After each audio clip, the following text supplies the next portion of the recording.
ପ୍ରଥମେ ଆମେ ଅଲମ୍ପିକ ଅର୍ଥ ଦେଖିବା। ଆଚ୍ଛା ପିଲାମାନେ, ଅଲମ୍ପିକ ଅର୍ଥ ତ 1920 ମସିହାରେ କୋଉଠି ହେଇଥିଲା? ଆଣ୍ଟେରେପ, ଯୋଉଠି ଅଲମ୍ପିକ ହେଇଥିଲା।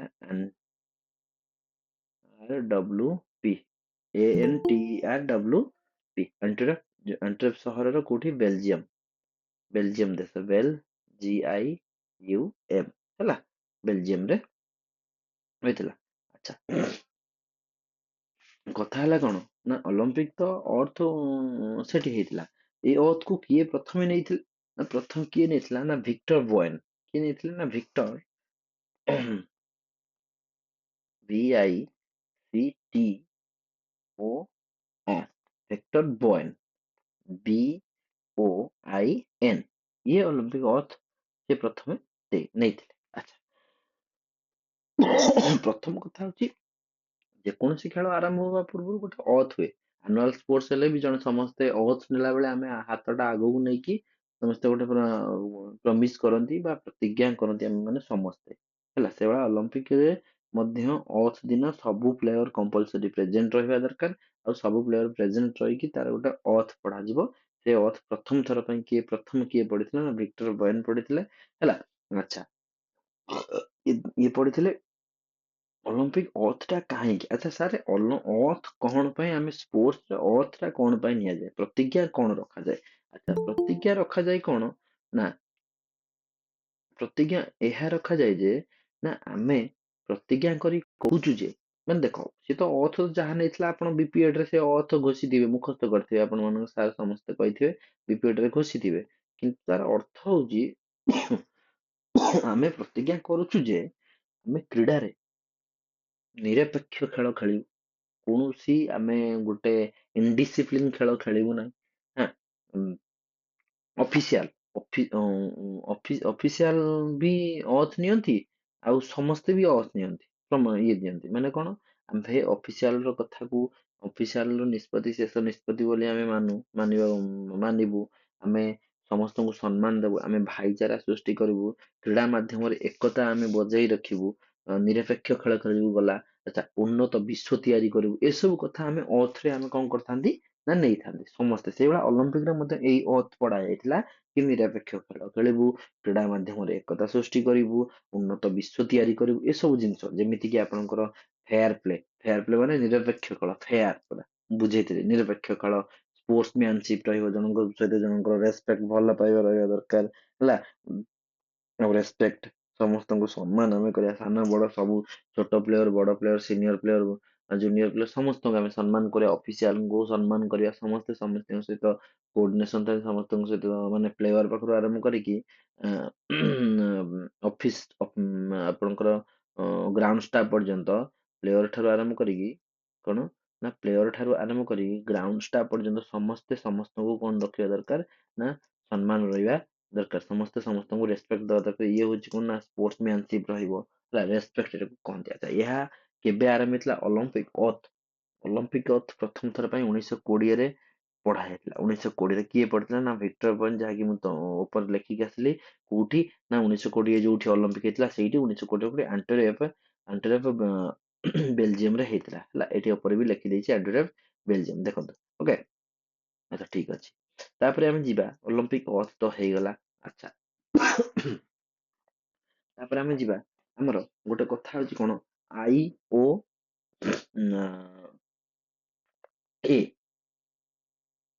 ହେଲା, ଇଣ୍ଡିଆନ ଅଲମ୍ପିକ ଆସୋସିଏସନ କେବେ ତିଆରି ହେଇଥିଲା? ଇଣ୍ଡିଆନ ଅଲମ୍ପିକ ଆସୋସିଏସନ, IOA, କେବେ? 1927 ମସିହାରେ ହେଇଥିଲା। ଯୋଉଭଳିଆ ସେଠି ଆଇଓସି ଆପଣଙ୍କର କେବେ ହେଲା? ନା 1894 ହେଇଥିଲା। ଆପଣ ଜାଣିଛନ୍ତି ସମସ୍ତେ 1894 ହେଇଥିଲା। ସେଇଭଳିଆ 1894 ଥିଲା। ଏଠି ଆପଣଙ୍କର କଣ 1927 ମସିହାରେ କଣ ହେଲା? ନା IOA ତିଆରି ହେଲା। ପ୍ରଥମ ପ୍ରେସିଡେଣ୍ଟ କିଏ? ଇଏ ବି ମଧ୍ୟ ଗୋଟେ କ୍ୱେଶ୍ଚନ। ପ୍ରଥମ ପ୍ରେସିଡେଣ୍ଟ 1927 ମସିହାରେ ଯୋଉ ଫର୍ମ ହେଲା, ଫାର୍ଷ୍ଟ ପ୍ରେସିଡେଣ୍ଟ ଦୋରାବଜି ଟାଟା, ହେଲା।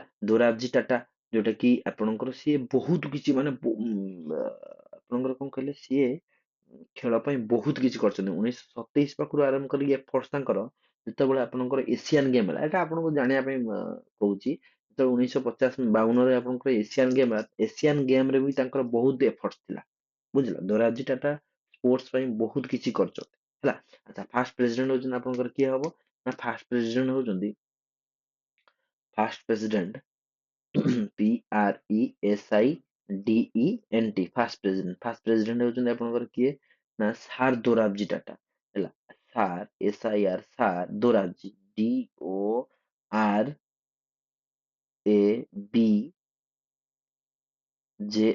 ଦୋରାବଜି ଟାଟା ହେଲା। ଇଏ ହଉଛନ୍ତି କିଏ ପ୍ରଥମ ପ୍ରେସିଡେଣ୍ଟ ହଉଛନ୍ତି IOA ର ଇଣ୍ଡିଆନ ଅଲମ୍ପିକ ଆସୋସିଏସନ 1927 ମସିହାରେ। ଇଏ କେବେ ମରିଗଲେ ନା 1932 ରେ ମରିଗଲେ ହେଲା। 1932 ରେ ମରିଥିଲେ। ଆଚ୍ଛା ହଉ ଠିକ ଅଛି, ଗଲା ତାଙ୍କ କାହାଣୀ।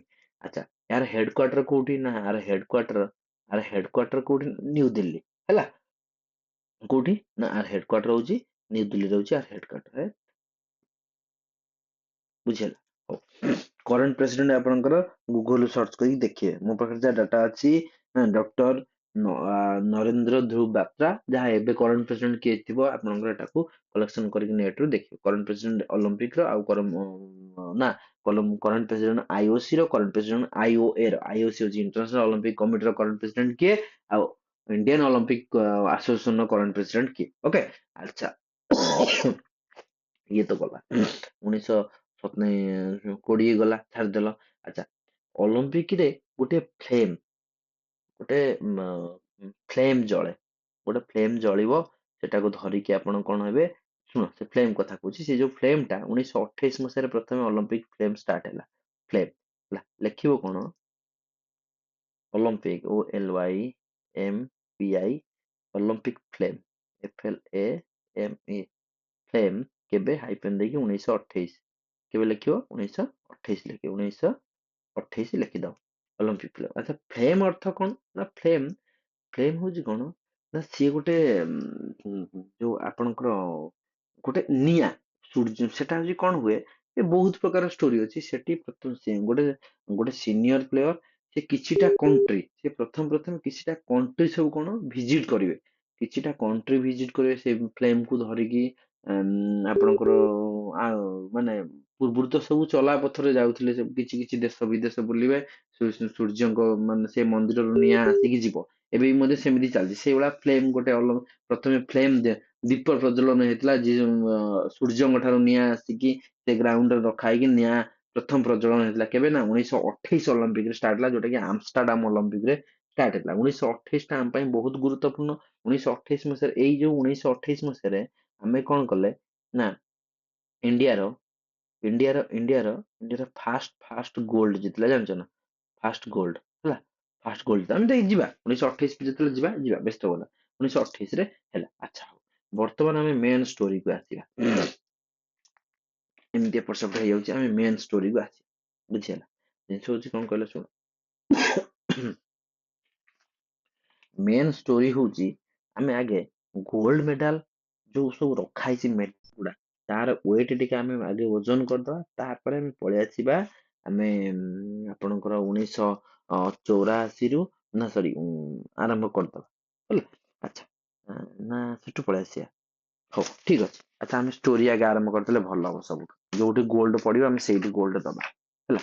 ହଉ ଠିକ ଅଛି ତାହେଲେ ବହୁତ ବଢିଆ। ଟିକେ କିଛି ଗୋଟେ ପଳେଇ ଆସିବା। ହଉ ପ୍ରଥମେ ପ୍ରଥମେ କଣ ହେଲା ନା 1894 ମସିହାରେ ତ ପ୍ରଥମେ କୋଉଠି ଅଲମ୍ପିକ ଷ୍ଟାର୍ଟ ହେଲା, ସରି 1896 ମସିହାରେ ତ ପ୍ରଥମେ ମଡର୍ଣ୍ଣ ଅଲମ୍ପିକ ପ୍ରଥମେ ଷ୍ଟାର୍ଟ ହେଲା। ତାହା କଥା ଆପଣ ମାନେ ସମସ୍ତେ ଜାଣିଲେ। ଆଚ୍ଛା ଷ୍ଟୋରି ଆରମ୍ଭ ହେଲା 1900 ମସିହାରୁ। ଆଚ୍ଛା ପ୍ରତ୍ୟେକ 4 ବର୍ଷରେ ଥରେ ଅଲମ୍ପିକ ହଉଛି, ମଡେଲ ଅଲମ୍ପିକ 16 ଦିନ ଧରି ଖେଳ ହେଲା। ଆଚ୍ଛା 1896 କୋଉଠି ହେଇଥିଲା ନା 1896 ଆପଣଙ୍କର ଗ୍ରୀସ ରେ ହେଇଥିଲା। ଆଚ୍ଛା 1900 ମସିହାରେ ଦେଖ ପ୍ରଥମ କଥା 1896 କୋଉଠି ସହର ନାଁ ହଉଛି ଆଥେନ୍ସ। ଆଥେନ୍ସ ଗ୍ରୀସ ସ୍ପେଲିଂ ମୁଁ ଲେଖିଥିଲି GREEC ହେଲା, ଗ୍ରୀସ ରେ 1896। ଆଚ୍ଛା ତାପରେ ଆସିଲା ଆପଣଙ୍କର 1900 ମସିହା। ଆପଣଙ୍କର ସବୁ ବହିରେ ଥିବ କିନ୍ତୁ ଆକ୍ଚୁଆଲ ଷ୍ଟୋରି ଟା ମୁଁ କହୁଛି ଶୁଣ। 1900 ମସିହା ହେଲା। ଆଚ୍ଛା 1900 ମସିହାରେ ତ ଅଲମ୍ପିକ ହେଇଗଲା ପ୍ୟାରିସ ରେ, ପ୍ୟାରିସ ଫ୍ରାନ୍ସ ରେ ଆପଣଙ୍କର ହେଇଗଲା ଅଲମ୍ପିକ ହେଲା। ବହିରୁ ଦେଖିଦବ ସ୍ପେଲିଂ ଗୁଡା। ପ୍ୟାରିସ ଫ୍ରାନ୍ସ ରହିଗଲା। କିନ୍ତୁ 1900 ପ୍ରଥମେ କଣ ହେଲା ନା ପ୍ରଥମେ ଓମେନ୍ ଫାଷ୍ଟ ଓମେନ୍ ମାନଙ୍କୁ ଚାନ୍ସ ଦିଆଥିଲା। ପ୍ରଥମ ପାଇଁ ଫାଷ୍ଟ ଟାଇମ ପାଇଁ ଓମେନ୍ ମାନେ କେବେ ଜଏନ କଲେ 1896 ଜଏନ କରିନଥିଲେ। କେବେ ଜଏନ କଲେ ନା 1900 ପ୍ରଥମେ ଓମେନ୍ ମାନେ ଜଏନ କଲେ ଫାଷ୍ଟ ଟାଇମ ଫିମେଲ ପାର୍ଟିସିପେଟ ହେଲା ପାର୍ଟିସିପେଟ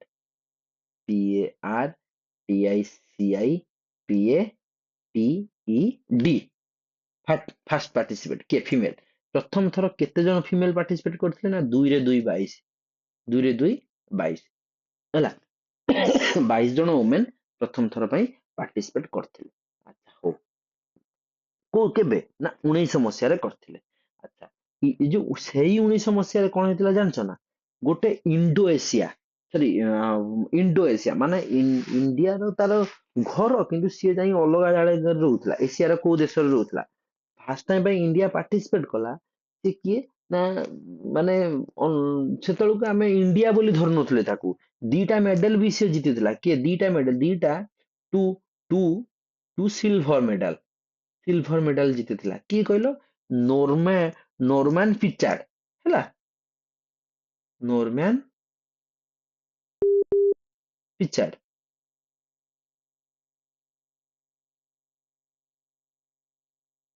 ନୋରମାନ ପିଚାର୍ଡ ହେଲା। ପିଲା ଗୋଟେ ମିନିଟ୍ ଧରିଲ ଗୋଟେ କଲ ଆସୁଛି ଗୋଟେ ମିନିଟ୍ ଧରିଲ ଓହୋ ହୁଁ ଆଚ୍ଛା ନୋରମାନ ପିଚାର୍ଡ ଆଚ୍ଛା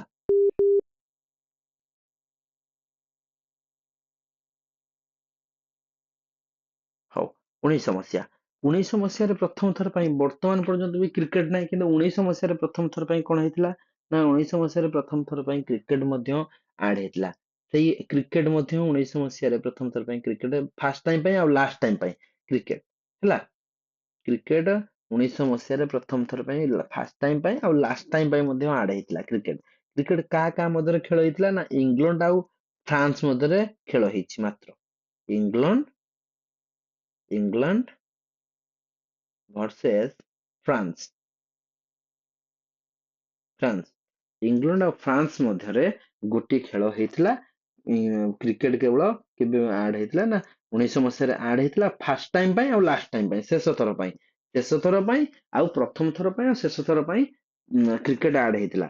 ଆଉ ସେଇ ଥର ପରେ ଆଉ କ୍ରିକେଟ ହେଇନାହିଁ ଏ ପର୍ଯ୍ୟନ୍ତ ହେଇ ନାହିଁ। ଓକେ ତାପରେ ଆସିଲା 1900 ତ ଯୋଉଠି ହେଇଥିଲା କୋଉଠି ହେଇଥିଲା ନା ପ୍ୟାରିସ ଫ୍ରାନ୍ସରେ ପ୍ୟାରିସ ସହରର ଫ୍ରାନ୍ସ ଦେଶରେ ହେଇଥିଲା ହେଲା କି FRANC ପିଲାମାନେ ଏଇ ଯୋଉ ସହର ନାଁ ଟା ଆପଣ ମାନେ ବହିରେ ଥିବ ନା ପୁଣି ଲେଖିଲେ ସମୟ ହଉ ମୁଁ ଲେଖିଦେବି କିଛି ବ୍ୟସ୍ତ ହବା ଦରକାର ନାହିଁ। କିନ୍ତୁ ସହର ନେମ ଟା ମନେ ରଖିବା କମ୍ପଲସରୀ ଆପଣ ମାନଙ୍କୁ ହେଲା ହଉ ଆଚ୍ଛା 1900 କଥା ଗଲା ତାପରେ 1904 କୁ ଯିବା। 1904 କୋଉଠି ହେଲା କହିଲ 1904 ସେଣ୍ଟ ଲୁଇସ୍ STLOUIS ହେଲା ଆଇଏସ୍ ସେଣ୍ଟ ଲୁଇସ୍ ନାମକ ଏକ ସହରରେ କେଉଁ ଦେଶରେ ନା USA united state of America 1904 ହେଇଥିଲା ଅଲିମ୍ପିକ। 1904 ଫାଷ୍ଟ ଟାଇମ ପାଇଁ ମେଡାଲ ଇଣ୍ଟ୍ରୋଡ୍ୟୁସ ହେଲା। ଫାଷ୍ଟ ଟାଇମ ପାଇଁ କଣ ହେଲା 1904 ମେଡାଲ ଇଣ୍ଟ୍ରୋଡ୍ୟୁସ ହେଲା। ମେଡାଲ ସେଉଠୁ ଆସିଲା ମେଡାଲ ଇଣ୍ଟ୍ରୋ ମୁଁ କହିଥିଲି ପ୍ରଥମେ ଯୋଉ ଇଣ୍ଟ୍ରୋଡ୍ୟୁସ ହେଲା ମେଡାଲ ଇଣ୍ଟ୍ରୋ ସେତେବେଳେ ଆ ପୂର୍ବରୁ 1904 ପୂର୍ବରୁ କଣ ଦିଆଥିଲା ଓଲିଭ ଲିଭ୍ ହେଲା ଓଲିଭ ଗଛର ପତ୍ରର ହାର ଦିଆଯାଉଥିଲା। 1904 ଯେତେବେଳେ ମେଡାଲ ଆପଣଙ୍କର ଇଏ ହେଲା ସେ ସମୟରେ ମେଡାଲ ର ଓଜନ ଏ ସମୟରେ ମେଡାଲ ର ଓଜନ ବି ଆମେ ଯିବା କିଛି ବ୍ୟସ୍ତ ହବା ଦରକାର ନାହିଁ। ତାପରେ 1904 ପରେ 1906 କୁ ଆସିବା। ଉଣେଇଶହ ଉଣେଇଶହ କେବେ ନା 1906 କୁ ଆସିବା 1906 କୁ ଆସିବା ଆଚ୍ଛା 1906 1906 କଣ ହେଲା ନା ଇଣ୍ଟ୍ରିମ ଅଲିମ୍ପିକ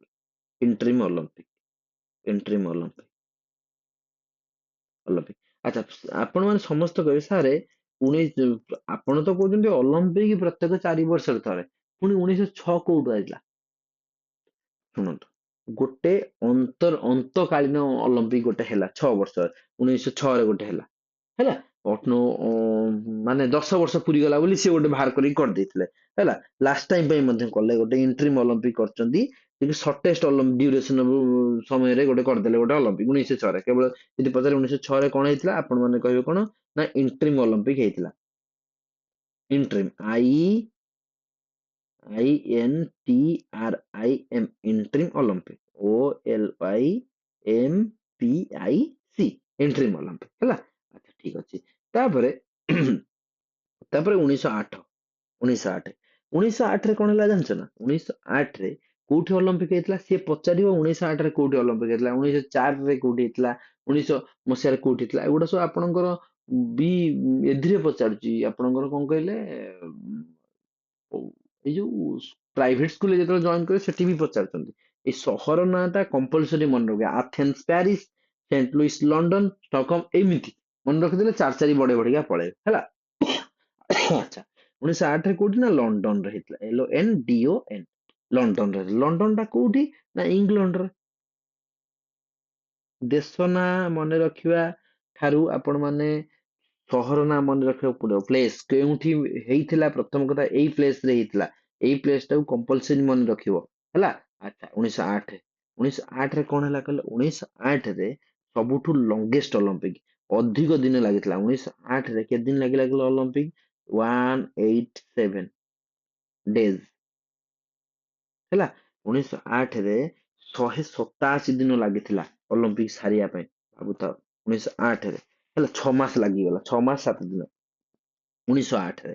ଆଚ୍ଛା ହଉ, 1908 ପରେ ଆମେ କୋଉଠିକି ଯିବା ନା 1912। 8 4 କି 12, 1912 ରେ କୋଉଠି ଅଲମ୍ପିକ ହେଇଥିଲା କିରେ? ନା 1908 ର କୋଉଠି? ଷ୍ଟକହୋମ, STOCKHOLM ଷ୍ଟକହୋମ ରେ ହେଇଥିଲା। ଷ୍ଟକହୋମ ଟା କୋଉ ଦେଶ କହିଲ? ଷ୍ଟକହୋମ ଟା କୋଉଠି ନା ସ୍ୱିଡେନ, SWEDEN ସ୍ୱିଡେନ। ଏଇ ପ୍ଲେସ ଟାକୁ ମନେ ରଖିବା କମ୍ପଲସରି, ଷ୍ଟକହୋମ ଟାକୁ ମନେ ରଖିବା କମ୍ପଲସରି ହେଲା। ଆଚ୍ଛା 1912 ରେ କଣ ହେଲା ନା ଲାଷ୍ଟ ଅଲମ୍ପିକ ପିଓର ଗୋଲ୍ଡ ରେ ସେ ଯୋଉ ମାନେ ମେଡାଲ ଯୋଉ ଦିଆ ହଉନଥିଲା ନା, 1904 ରେ ପ୍ରଥମ ମେଡାଲ ପ୍ରଚଳନ କଲେ। 1904 ରେ ମେଡାଲ ପ୍ରଥମେ ପ୍ରଚଳନ କଲେ। ଆଚ୍ଛା 1904 ଯେତେବେଳେ ପ୍ରଥମେ ମେଡାଲ ପ୍ରଚଳନ କଲେ, ସେତେବେଳେ ସବୁ ଜିନିଷ ପିଓର ଥିଲା। ମାନେ କୋଉଗୁଡା ପିଓର ଥିଲା ନା ଗୋଲ୍ଡ ହେଲା, ସିଲଭର, ବ୍ରୋଞ୍ଜ ହେଲା। ଗୋଲ୍ଡ, ସିଲଭର ଆଉ କଣ ବ୍ରୋଞ୍ଜ। ବ୍ରୋଞ୍ଜ କଣ ଥିଲା ନା ସବୁ ପିଓର, ସବୁ ପିଓର ଥିଲା, ପିଓର ପିଓର ଦଉଥିଲେ। କିନ୍ତୁ ତାପରେ 1912 ରୁ ଶେଷ ଥର ପାଇଁ ଦିଆହେଲା। 1912 ରେ ଶେଷ ଥର ପାଇଁ ସବୁ ପିଓର। କଣ ପିଓର? ଗୋଲ୍ଡ, ସିଲଭର, ବ୍ରୋଞ୍ଜ ସବୁ ଜିନିଷ କଣ ହେଲା ନା ଶେଷ ଥର ପାଇଁ 1912 ରେ ଦିଆଯାଇଥିଲା। ଆଚ୍ଛା ହଉ, 1912 ଯେତେବେଳେ ଶେଷ ଥର ପାଇଁ ଦିଆଯାଇଥିଲା, ତାପରେ କଣ ହେଲା? 1916 1916 1916 1912 ରେ କୋଉଠି ଅଲମ୍ପିକ ନା ଷ୍ଟକହୋମ ରେ ହେଇଥିଲା। 1916 ରେ କ୍ୟାନସଲ ହେଇଗଲା, କ୍ୟାନସଲ୍ଡ କ୍ୟାନସଲ୍ଡ ହେଇଗଲା। କୋଉଠି କ୍ୟାନସଲ ହେଲା, କଣ ପାଇଁ ହେଲା ନା କାହିଁକି ନା due to world war. Due to ବିଶ୍ୱଯୁଦ୍ଧ ପାଇଁ କଣ ହେଲା ନା କ୍ୟାନସଲ ହେଇଗଲା ଖେଳ ହେଲା। ପ୍ରଥମ ବିଶ୍ୱଯୁଦ୍ଧ ପାଇଁ କ୍ୟାନସଲ ହେଇଗଲା। ଦେଖ, ୱାର୍ଲଡ ୱାର ୱାର 1 ହେଲା, ଏଇଟା cancelled due to world war ହେଲା। ଆଚ୍ଛା ଠିକ ଅଛି, ଇଏ ହଉଛି 1912 କଥା। 1916 ରେ କଣ ହେଲା କହିଲ? 1916 ରେ ସରି 1916 ତ କ୍ୟାନସଲ ହେଲା। 16 4 20, 20 ମନେ ପଡୁଛି କିଛି? 20 ରେ କଣ ହେଲା, କୋଉଠି ହେଇଥିଲା? ହଁ, ସେ ଅର୍ଥ ଦିଆ ହଉଥିଲା ମନେ ପଡୁଛି, କୋଉଠି କହିଲ? ଆଣ୍ଟରପ ଅଲମ୍ପିକ,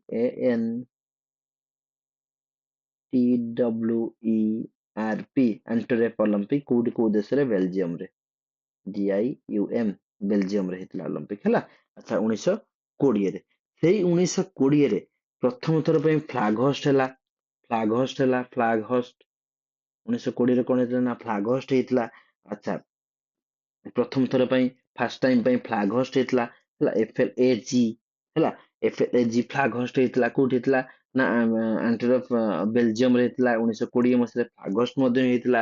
ଆପଣଙ୍କର ଅଲମ୍ପିକ କଣ ହେଲା, ଅଲମ୍ପିକ ଅର୍ଥ ମଧ୍ୟ 1920 ମସିହାରେ। ହଁ, ଅର୍ଥ ଅର୍ଥ ମଧ୍ୟ 1920 ମସିହାରେ, ଯୋଉଟା ଫାର୍ଷ୍ଟ କ୍ଲାସ ରେ କହୁଥିଲି। 1920 ରେ ମଧ୍ୟ ଅର୍ଥ ହେଇଥିଲା। ଆଚ୍ଛା 1920 ଅର୍ଥ ଗଲା। ଆଚ୍ଛା ହୁଁ, ଇଏ ତ ଗଲା 1920 କଥା। ହଉ, ତାପରେ 1924 କୁ ଆସିବା। ଆଚ୍ଛା ଦେଖ, ଯୋଉ ଫ୍ଲାଗ ମୁଁ କହିଥିଲି ଫ୍ଲାଗ ର ଯୋଉ ମାପଟା ଦେବି। ଆଚ୍ଛା, ଫ୍ଲାଗ ଫ୍ଲାଗ ଯୋଉ ଆସିଲା, ଲେଖିବ ହେଡିଙ୍ଗ ଦବ କଣ, ସାଇଜ ଅଫ ଫ୍ଲାଗ।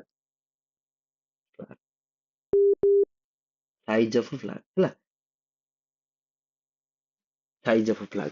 ଆଚ୍ଛା, ସାଇଜ ଅଫ ଫ୍ଲାଗ ଆପଣଙ୍କର କଣ ହେଲା ନା, ସାଇଜ ଅଫ ଫ୍ଲାଗ ଆପଣଙ୍କର ଦେଖନ୍ତୁ, ଫ୍ଲାଗ ର ସାଇଜ ହଉଛି କେତେ ନା, ଫ୍ଲାଗ ର ସାଇଜ ହଉଛି 150 ଇଣ୍ଟୁ 90 ସେମି।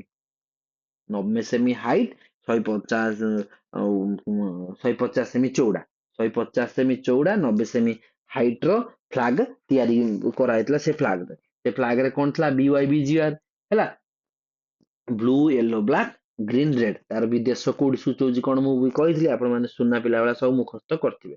ଆଚ୍ଛା ପିଲାମାନେ, ଆପଣ ଲେଖିବେ ମେଡାଲ ସ୍ପେସିଫିକେସନ। ମେଡାଲ ପରେ କ୍ଲାସ ରଖିବା, ଏମର୍ଜେନ୍ସି କଲ୍ ଆସିଲାଣି ବହୁତ ହେଲା। ମେଡାଲ ମେଡାଲ ମେଡାଲ ମେଡାଲଟା ମେଡାଲଟା ଏବେ କେତେ ଓଜନର ଅଛି ଆମେ ଦେଖିବା। ହେଡିଙ୍ଗ ଦେଇଥିବ ମେଡାଲ। ଆଚ୍ଛା, ପ୍ରଥମେ ହଉଛି ଗୋଲ୍ଡ ମେଡାଲ ହେଲା।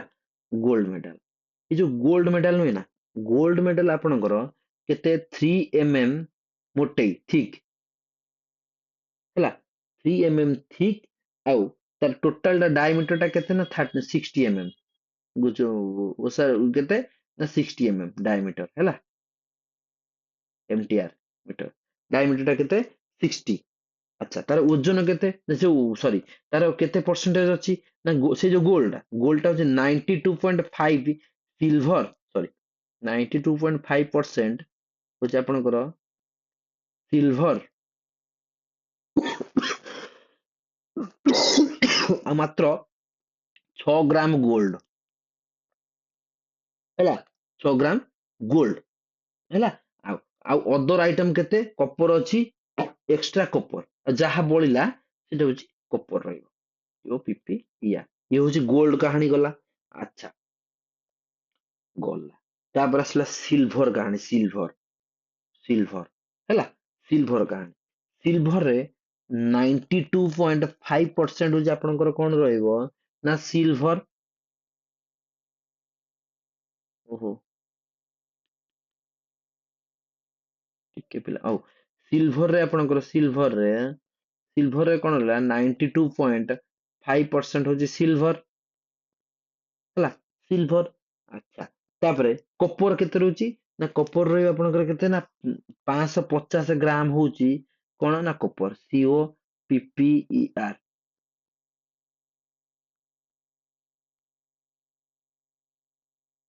ସରି, 92.5% ହଉଛି ସିଲଭର, ଯାହା ବାକି ରହିଲା ହଉଛି ଆପଣଙ୍କର ସିଲଭର।